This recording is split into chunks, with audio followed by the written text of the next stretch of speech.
La position du Sénégal est restée la même.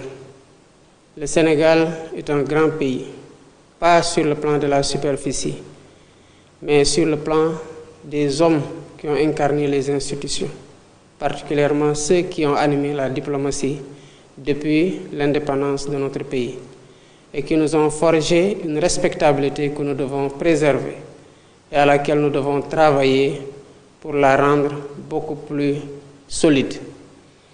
Avant même de participer à une rencontre de la CEDEAO, j'ai fait le tour de beaucoup de pays membres de l'organisation, particulièrement les pays qui sont dans des velléités de départ de la CEDEAO. L'objet de ma visite a été de travailler au raffermissement des relations déjà très bonnes et conviviales entre le Sénégal et les différents pays de la CEDEAO, mais aussi de travailler à un rapprochement des positions, comme nous le savons, qui sont très distendues entre l'organisation et ces trois pays-là.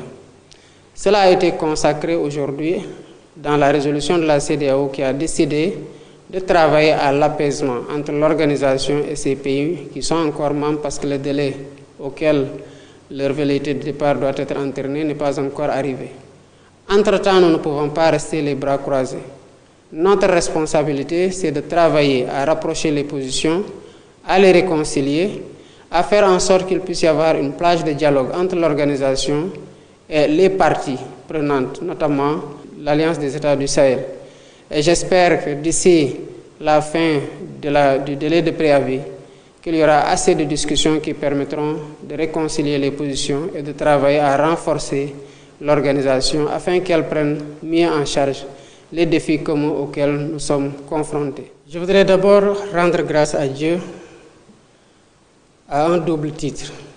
D'abord de nous avoir permis d'être encore témoins d'un hivernage et d'avoir surtout fait descendre l'eau de la pluie partout au Sénégal.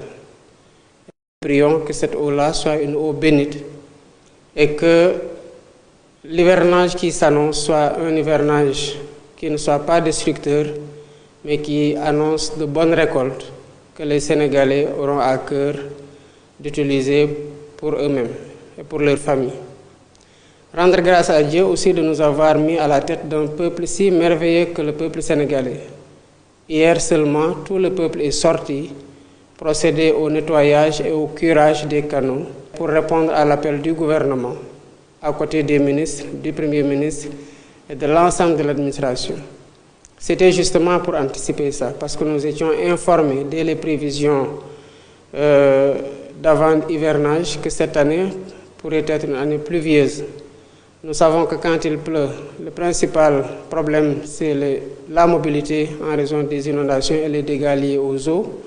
Et c'est que la course contre la montre consistait justement à procéder au curage des canaux pour permettre que l'eau qui descendrait et qui est attendue en quantité puisse couler normalement et aller vers les lieux de déversoir. Le peuple a répondu massivement. J'ai vu des images qui m'ont véritablement touché et j'ai exprimé hier ma fierté d'avoir ce peuple-là derrière moi. Comme nous l'attendions, les pluies commencent et dès que les pluies commencent aussi, les problèmes liés aux inondations commencent. En 3 mois, évidemment, on ne peut pas réaliser des infrastructures qui empêchent que des inondations puissent, en si peu de temps, disparaître du pays. Ça, c'est un constat qu'il faut faire. Toutefois, le gouvernement sera aux côtés des populations et il sera diligent.